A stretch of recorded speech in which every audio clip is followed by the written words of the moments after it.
Did you have any thoughts on Donald Trump saying that he actually didn't like his opponents, hated his opponents, and didn't wish them well? That struck as an odd note at a memorial service.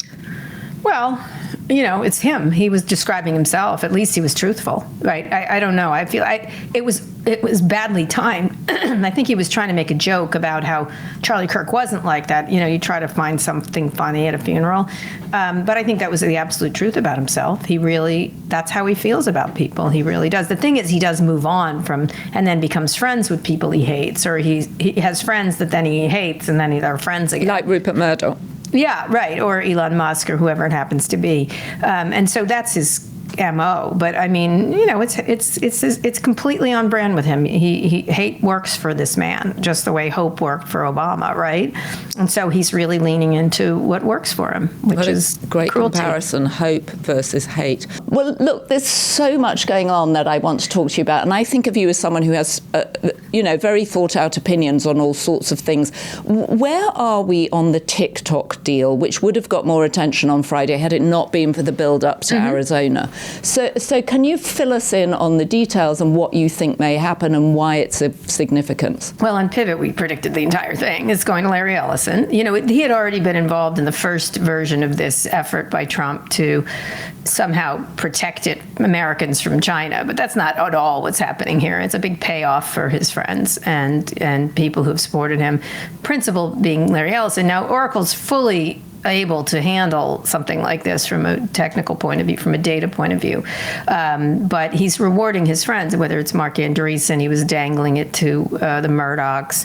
It's all sort of a gimme to bring it in. The question is, is this really separate? I don't know. There's very little detail on what Congress has actually said has to happen, which is a separate thing. But it seems like the Chinese are in there for 20%. And what does that mean? Where is the algorithm? What's the product going to be? There's very little detail except that there's going to be, it's being put in the hands of his friends, people who have supported him, whether it's Andreessen or Ellison. We'll see the list. Well, maybe not. We won't see the list. But the question is whether the product declines in some way, and if those protections that Congress was so very worried about are actually in place. I would doubt it in terms of what they're doing, but we'll find out. We will find out. China is probably holding out for a better tariff deal, I suppose, but it doesn't seem like they're giving up much here. And I know when it first happened, Mark Cuban told me it's useless without the algorithm. It's not a product. You're buying a brand. And so that's an issue. And then, a bunch of old men explaining TikTok to us. I'm not so sure I want this gang of people in charge. Mark Andreessen's such a hip-hop happening guy. Give me a break. Well, he's got a hip-hop hairstyle, I suppose. I guess. In as much as that is a thing. And who gets to keep the data? I don't know. I mean, presumably it's your data.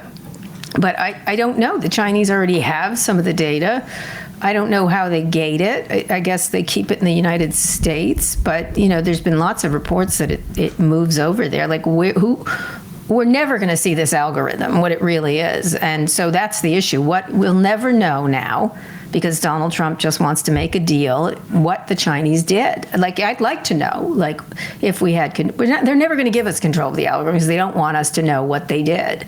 And so we'll never know, and we'll see. And then if they're not using the Chinese algorithm, which you've based your whole life on TikTok, it might not be as good for you, right? I find, Instagram and Threads really pushing ahead.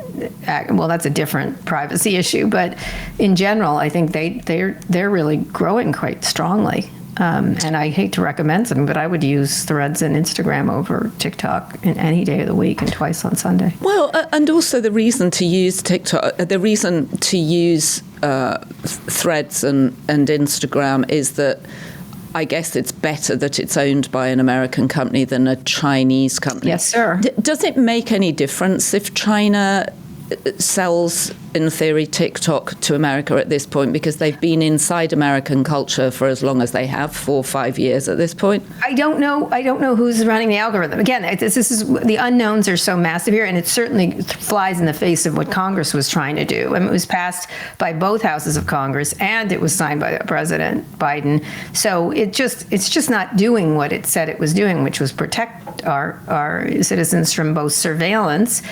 Less so, I think, is an issue than propaganda. And the question is, who is weighting the propaganda on this stuff?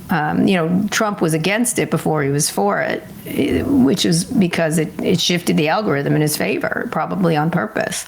So his campaign people went to him and said, "Hey, we like TikTok. And by the way, one of your biggest funders likes TikTok as an owner, Jeff Yass. Yeah.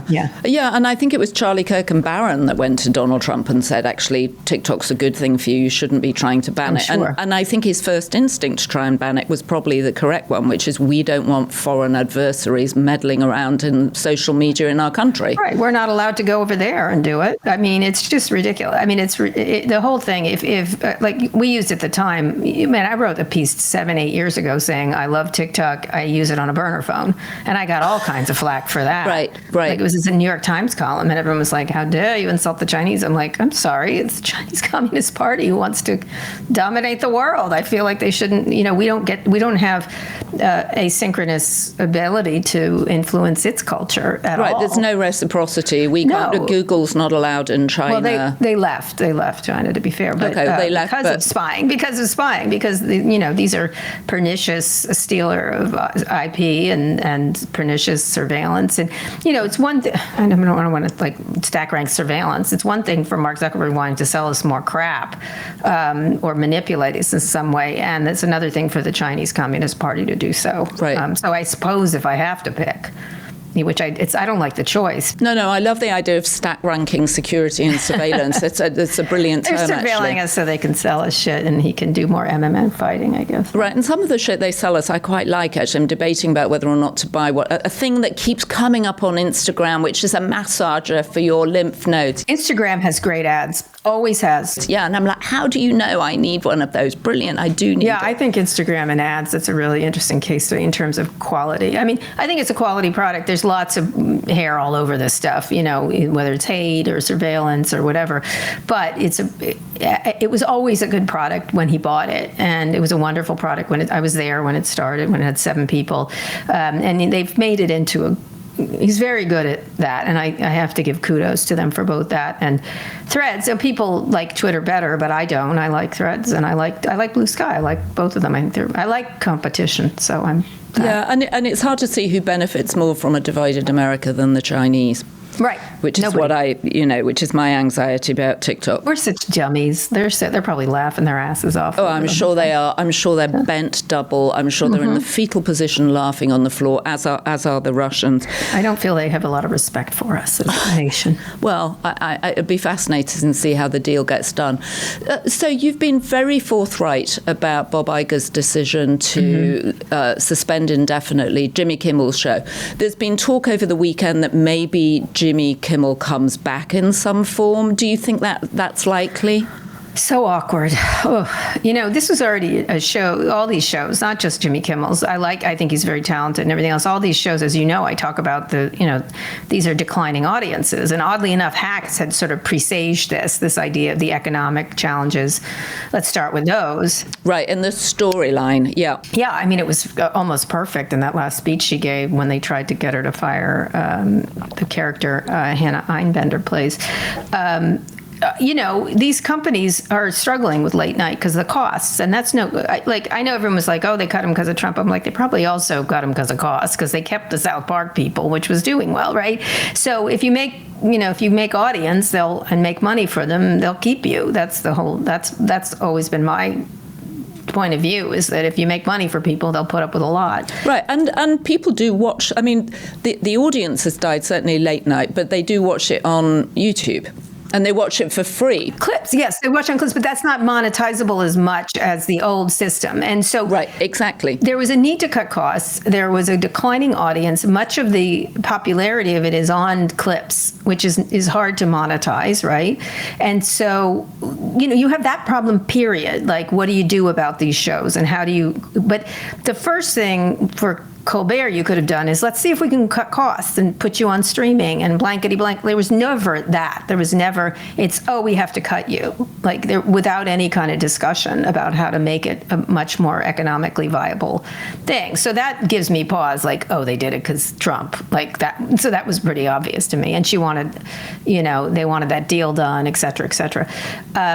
I think, and this was pre the Ellisons even, this was Sherry Redstone, who really has turned out to be, well, I'm not surprised. Anyway. Well, and I wonder if you've heard this too, but a few people had said to me, well, of course David Ellison wants Stephen Colbert to be fired before the deal because he doesn't want to be the person to fire Stephen Colbert. Yes, that's correct. He got lucky. He got lucky in that regard. And it just, the timing was good for him.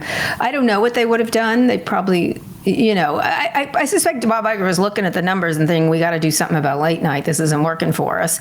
But to do it in this way, right when Brandon Carr is acting like a ridiculous, cartoon mobster, what a terrible public official he is. It looks so linked. It's like so bright line, and especially after paying the $16 million over the George Stephanopoulos problem they had. Now, in that case, I was not quite as critical because I thought, I bet there's emails. I bet there's texts. Mm-hmm. I think they would not have lost, but it would have been very embarrassing. That's my guess. I don't know, although Sherry Redstone gave in and they didn't do anything.